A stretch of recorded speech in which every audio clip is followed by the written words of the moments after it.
Thank you so much, Jane, and it's great to see you today. Actually, Jane, thank you. Thanks for the organizers for bringing us here together in another year of food safety risk and compliance, a conference that I personally enjoy attending and talking at in the last few years. I'm glad that we're here today. Actually, I'm glad that we're doing it or delivering it virtually because I'm talking to you from Toronto, Canada. And if you're wondering, yes, it is cold for an Aucklander, but it's good and all is working well so far. And Simon, thanks. You spoke to us about Aotearoa's commitment to food safety. And my topic here is more talking about the food business commitment. And I would like to focus more on the senior management's commitment and their role in supporting not only the food safety management system at the workplace, but also the culture that supports it. And as we all know, those comes hand in hand. So food safety culture, it's a hot topic. I'm afraid it started to cool down a little. That's why I insisted. I thought, nah, I'll talk about food safety culture again. Before we move on from the topic, we need to make sure that everybody is doing a great job at it. Basically, it's a requirement in some parts of the world, it's actually a legal requirement to have a food safety culture plan, to the like of what's happening in Europe, a bit of it happening in the United States. Majority of the people we have with us today would be aware of the requirements around that when it comes to the GFSI recognized standards that they work with, whether it's BRCGS, FSSC 22000, and more. So let's talk food safety culture and let's focus on what's in it for the business, what's in it for the senior management, and why they should engage in it and lead it properly. And today I'll talk about it with like from a new angle, potentially, like just looking at the very big picture, plus sharing a lot of little tips that will help us all moving forward. And the few questions that we need to answer basically, or hopefully this presentation 30-40 minutes together will help people answering would be, do we have a clear understanding of what food safety culture means? I trust almost everybody, I would say, in the conference, or at least majority, would have heard of food safety culture, read definitions, read guidelines, potentially have worked on developing a food safety culture plan. But do we really understand it fully? Is it easy for us to see it and visualize it at the workplace? And hopefully, the angle we will look at it from today will help with that. We will also try to focus on what is the impact, hopefully the positive impact of a good food safety culture at the business and at the bottom line. And we will talk about what actions can we all take within the food business that will help us to achieve our goals. We will look at what senior management can do, what QA operation can do, and what everyone else within that big picture can do, and how it can enhance the product and the service we're providing. And like I was going through the names earlier, I joined using the participant link, and I've seen many familiar names in there, which is fantastic. That's really good. So at Food Surety, we try to support businesses to do what's right with confidence, food professionals to be fulfilled, and do what's right protecting consumers and brands. And that's the goal. We deliver lots of courses, whether it's food safety culture, HACCP, auditing, food defense, food fraud, you name it. This is what we would love to be doing and supporting you on your journey. And without further ado, let's dive into talking about food safety culture. So first thing first, the definition. And here is the definition from GFSI benchmarking requirements and their guidelines as well.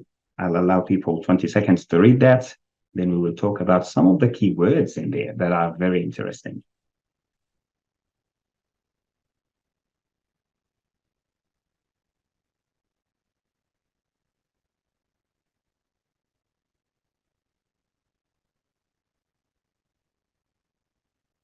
Okay, so by the way, the definition do vary.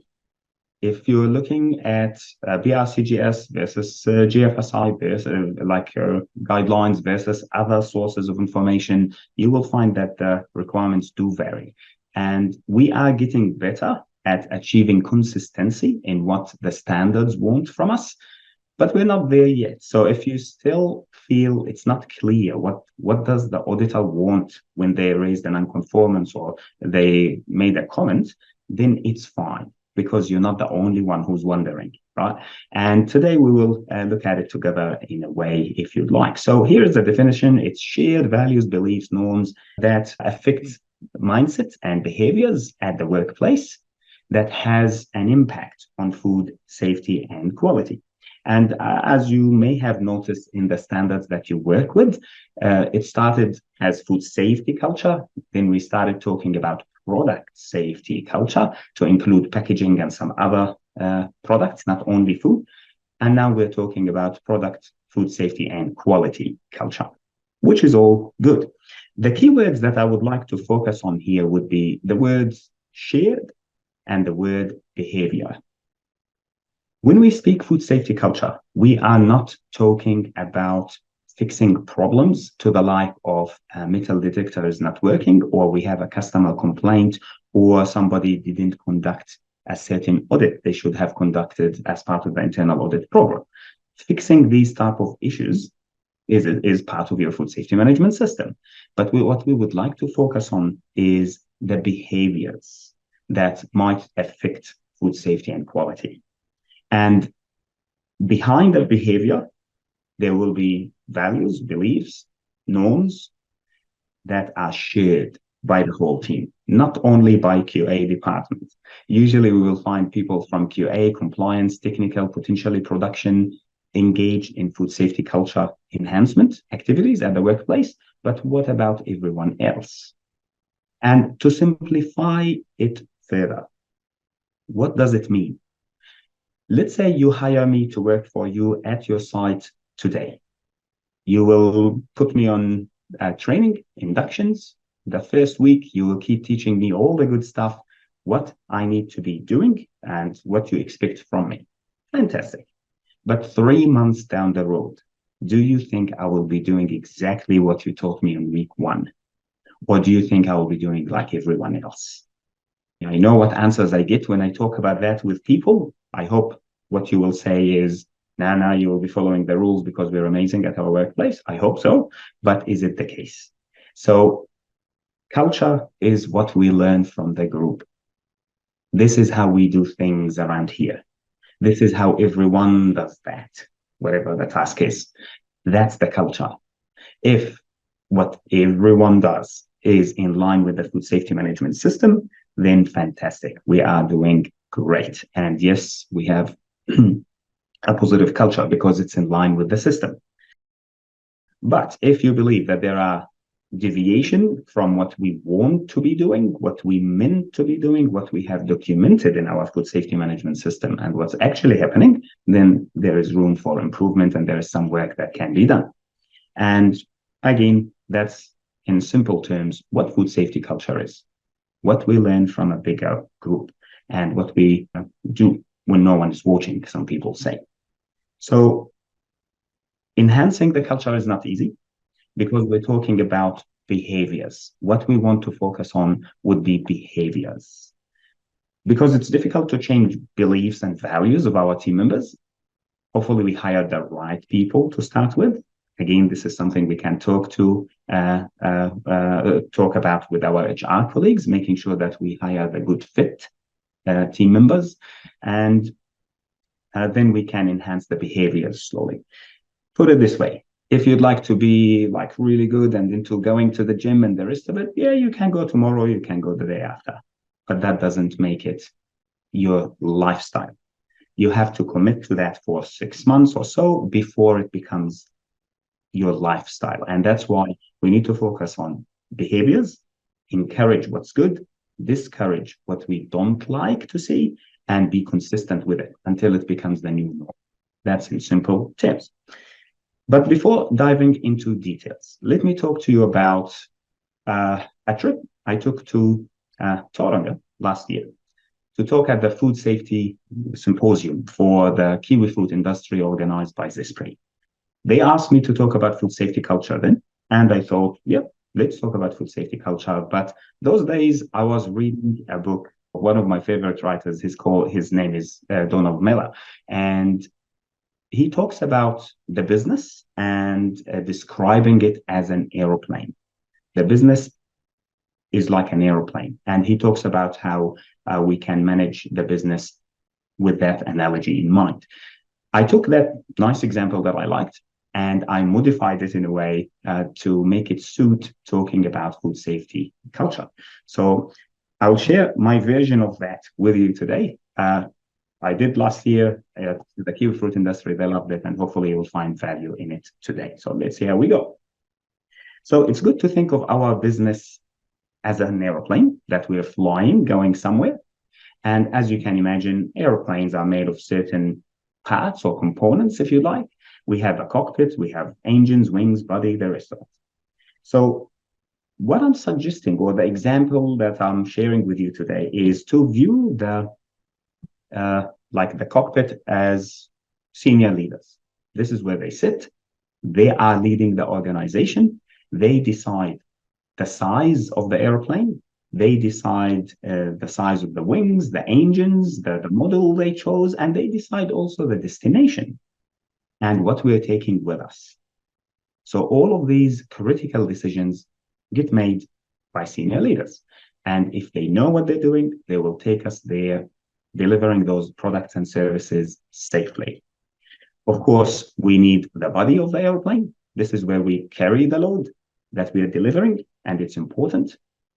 And of course, we need wings, and that will be the team.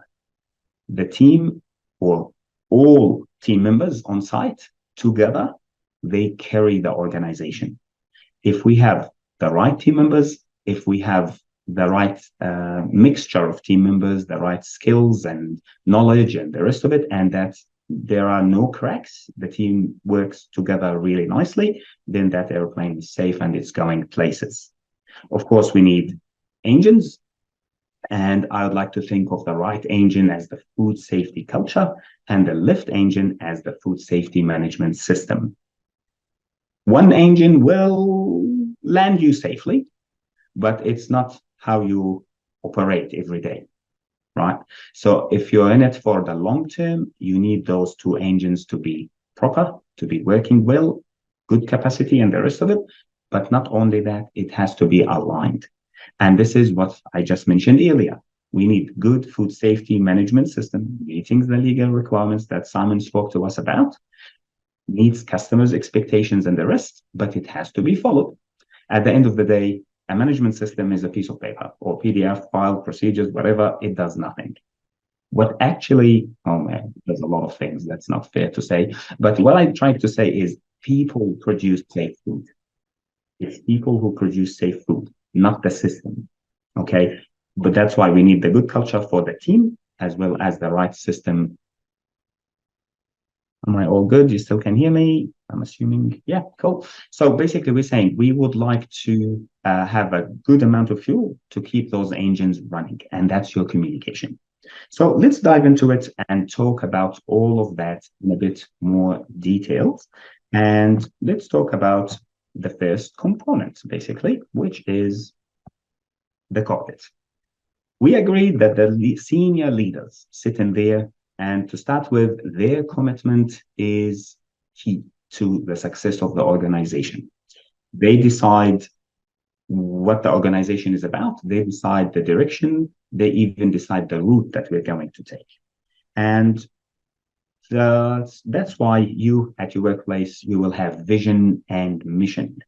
Vision and mission. The vision is the destination. This is what we're trying to achieve as an organization. We would like to make the best wine in the world and make it safe and with quality, whatever your organization vision is. That's your destination.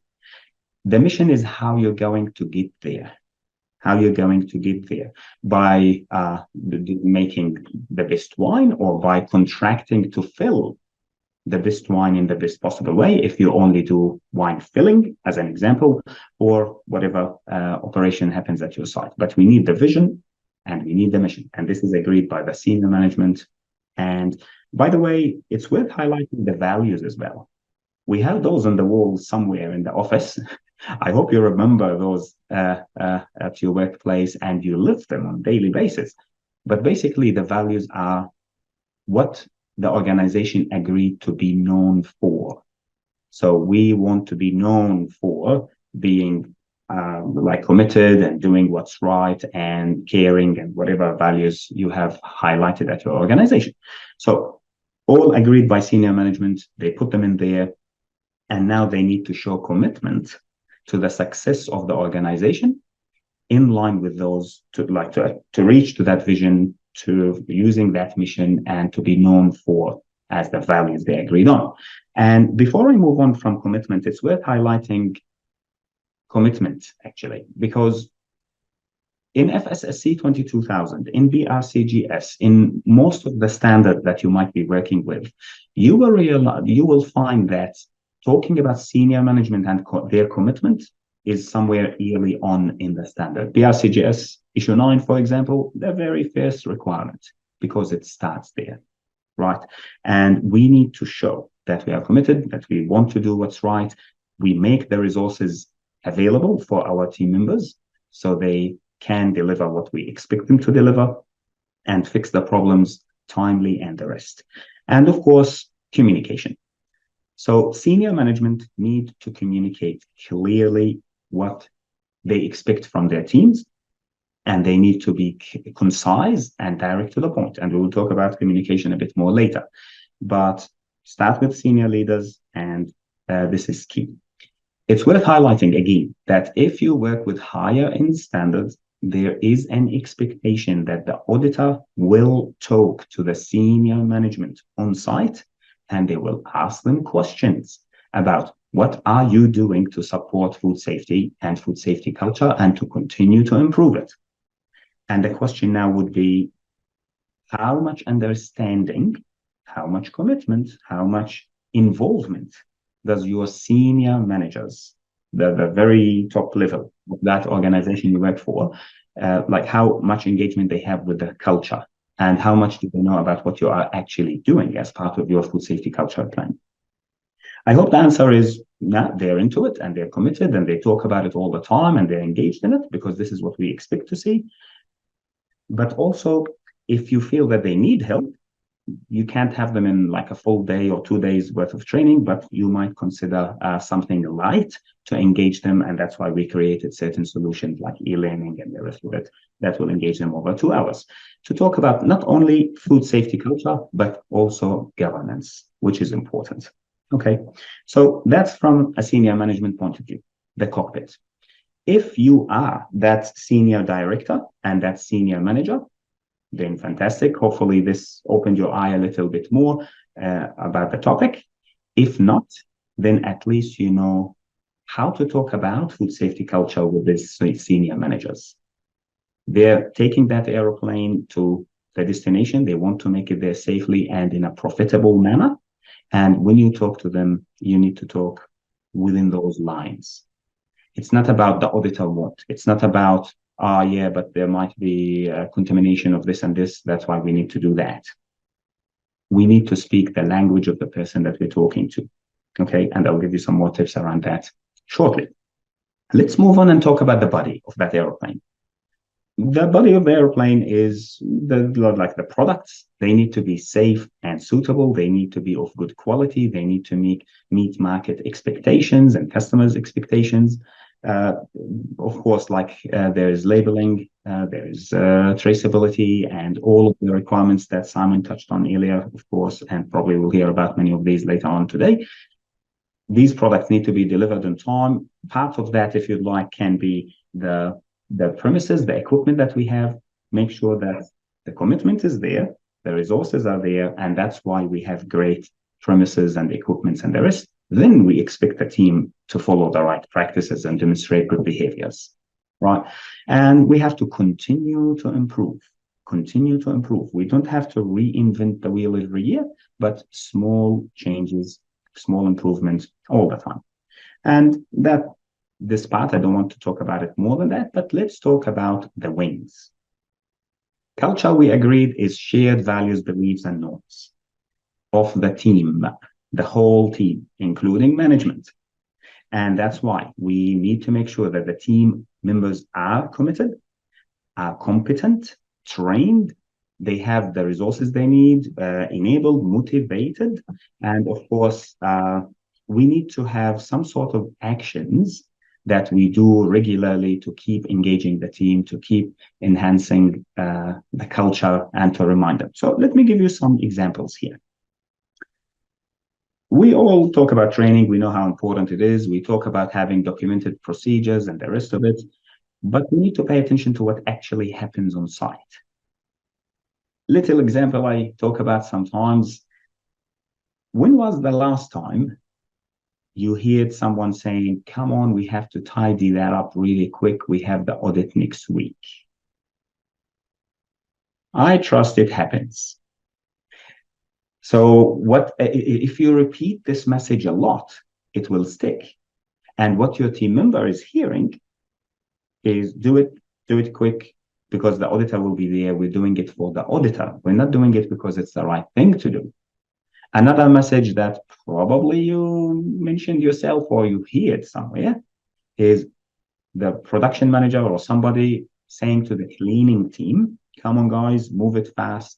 We have to start production at 7.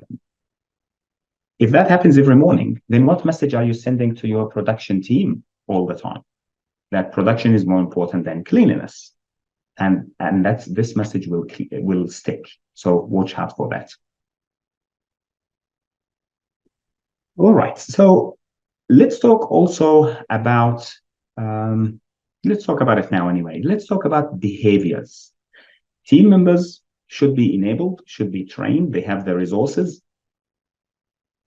but we need to make sure that they are implementing the system and they implemented it enough and consistently enough until it became a habit or a behavior, right? So behaviors can be changed, but it takes a bit of work and a lot of messages on communication and consistency. Here is a story or an example that I would like you to think about. You're walking into the production area, you see some team members are not wearing the hairnet. Now you have two options. Whether you will say, well, I'm in rush, I have a meeting, and you just rush to that meeting, or you might stop and give it a thought and talk to these team members, trying to understand why they're not wearing the hairnet. Actually, it's not only about these two team members who are not wearing the hairnet when they should. It's about the others who didn't say a thing as well. Why no one mentioned to them that, hey, no, you have to wear your hairnet? The others saw that and they didn't say much. So there are things happening here that we need to pay attention to. Is it a training problem that those team members don't know that they should wear the hairnet? Or is it a resource problem that we run out of the hairnets? Or maybe the way we store them, where we store them is not ideal, so the team members skip it. So if the training is there, the communication is there, the poster is on the wall, and the resources are there, nothing stopping them from using it, and it is of good quality and the rest of it. Now we talk about motivation. Maybe they chose to ignore it. And that becomes even harder to tackle and to manage. Why did they choose to ignore what they know? And maybe their colleagues said, hey, hairnets, and still they don't pay attention. They don't want to.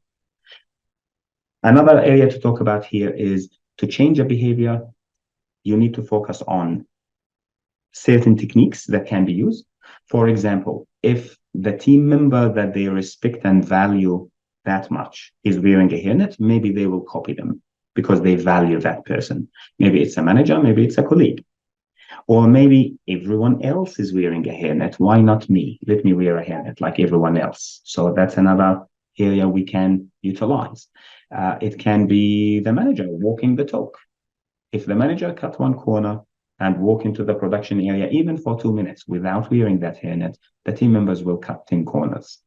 And all of that can be dived into and spoken about. But again, we have limited amount of time today, and we better keep it moving to allow time for some questions. But let's keep going. Oh, well, okay. We have got a course. Actually, I included these little cards, so you will receive the PDF. And if you'd like to see these, you will find them in the PDF that you will receive afterward. Anyway, and again, the real deal here is the engines that we have. We've got the food safety culture and the food safety management system. We kind of touched on that already. We say food safety management system has to be capable. It is the best thing that you have that will organize everything you do, optimize it, improve it regularly to help your business achieve its objective. And if you think about it, the goal of any business is to survive and thrive. As simple as that. Survive and thrive. For us, we are in the food industry. Your food business cannot survive and thrive if you're not selling safe food that is good quality. And that's the bottom line. It has to be safe, good quality. If it's not safe, then it's not food. And if you don't have food to sell, then you don't have a food business and everyone will go home. And that's why we have those systems to help us survive and thrive. That's why we audit them. That's why we improve them. That's why we train everyone and the rest of it. But we agreed, system in itself does not produce food. It's people who produce the food and the product, and they need the good culture. And we are sharing some tips with you on the go here and there. How can we enhance the culture? And just to touch on it really briefly, you should have a plan at your workplace led by senior management who know what they're doing at least. So somehow they need to understand all of this. And I trust majority of businesses will have committed senior management who know what they're doing and they are hands-on as well. So we need to understand the behaviors that might have an impact on food safety. If there are behaviors we are aware of that are leading to issues with food safety and quality, let's focus on them first. Enhance those behaviors. Encourage the good behaviors and discourage the bad behaviors that we don't want to see. And it's worth highlighting that studies since 1970s until today highlight that positive and positive reward, if you'd like, is better than the negative one. Or in simple terms, the carrot is actually 4 times better than the stick. So we need to encourage good behaviors. We need to have a plan of actions that we would like to take so we continue to improve the culture. One practical tip for all of you, you don't have to come up with new things that you have to do. Maybe you have 5 actions that you've been taking since 2 years and they continue to work really well for you. The monthly meeting, the employee of the year, whatever activities you have at your workplace, actions you have at your workplace that are working well, continue to do them and include them in your plan. And the goals and the action plan that you put in there must be smart, specific, measurable, realistic, time-bound, and it's very clear who will do what, when, where, what resources we have, and include what to measure. Actually, you measure 2 things. You measure implementation of the action plan, and you measure its effectiveness. And remember, it's a long-term game. You can't change the behavior of everyone on site in 3 days or 3 months. It takes probably 12 months to start seeing real good results, and it's even a longer time. Pay attention to what the standard owners want from you, what to include in that plan. They talk about training, engagement of team members, feedback. They talk about the behaviors that you would like to focus on, and of course, the measurable specific action plans. And remember, policies, procedures, systems, all of that is there. All of that is important, but we need the culture that supports it, as I just said. The last thing to talk to you about before we maybe switch into some questions would be the communication aspect. I'd like to think of it like the fuel for the aeroplane. It's the fuel that runs these 2 engines, and we need to communicate. Pay attention to the messages you repeat a lot. to the like of, oh my God, another audit, or to the like of, come on, we have to finish cleaning, we need to start production. And hopefully there are lots of good messages that you send. Oh no, mate, we care. Oh mate, we sell food. People eat this. We need to pay attention, to the details. So hopefully there are lots of good messages that you're repeating a lot. Pay attention to the clarity of the message. Keep it short so people digest it and recognize it and memorize it even. Use the right words. You might have certain slogans and certain messages that you repeat a lot, to the like of, if it's not safe, it's not food, or maybe we care, or whatever works for you. Actually, you can engage your team members in coming up with those messages. Keep it fun. They can sit with their families and their kids, and they draw something that might turn into a poster at the workplace to encourage hand washing or something. So keep it fun, keep it varied. There is a lot of technology that you can use these days. There are a lot of techniques that we can use in communication, to the like of meetings and like conferences, to the like of this one, even Yammer and social media, and like the Friday ice cream and all of these things that you can be doing that is fun, that's communicating food safety and the importance of the culture. So I know I touched on like a whole lot of things lightly, but the idea is to see the big picture. When I talk about food safety management system, and I'm talking to my senior leaders of the site, we need to speak in terms of helping the business survive and thrive, delivering the product we need to deliver, keeping customers happy, help the business to do well. When I talk to my HR colleague, I might talk to them about how positive culture reduces, as per one of the studies from Harvard Business Review, reduces absenteeism by 37%. This is good culture in general, not necessarily food safety culture. Data shared by DRCGS suggests that you will have 54 or 56% less defects and errors if you have a good and positive food safety culture. Well, that will make your sales team happy because they don't have to chase those customers and apologize a lot. That will keep your management happy. So what I'm trying to highlight here is look at the big picture, understand who's doing what they are interested in, and speak their language. And the whole components or all components of the aeroplanes are key.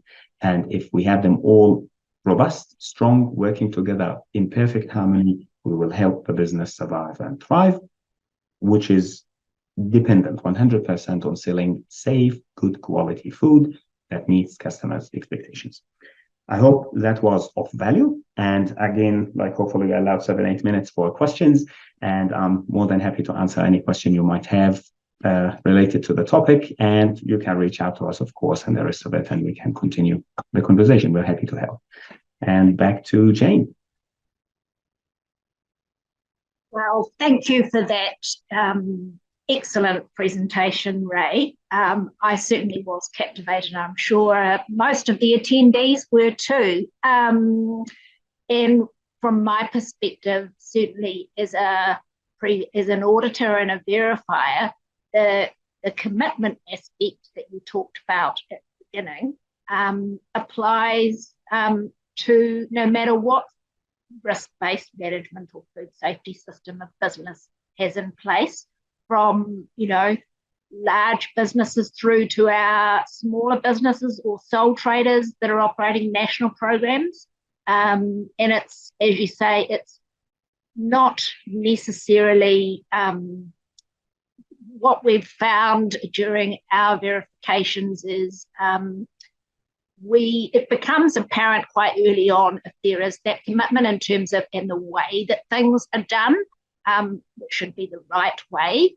So rather than saying, yes, we're going to be audit ready because we have our audit next week, and we say to businesses, the thing is that if the culture is right and everybody's on the same page, then that will transfer into the behaviours and safe and suitable food will be produced. So, yeah, thanks again, Ray.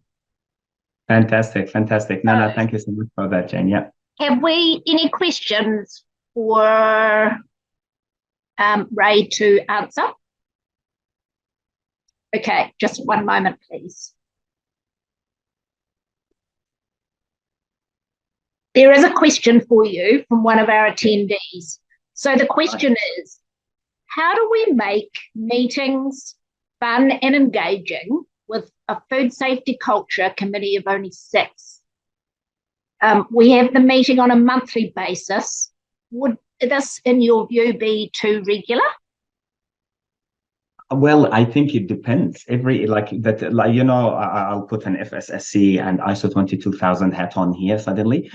So usually you decide what works for you and for your team.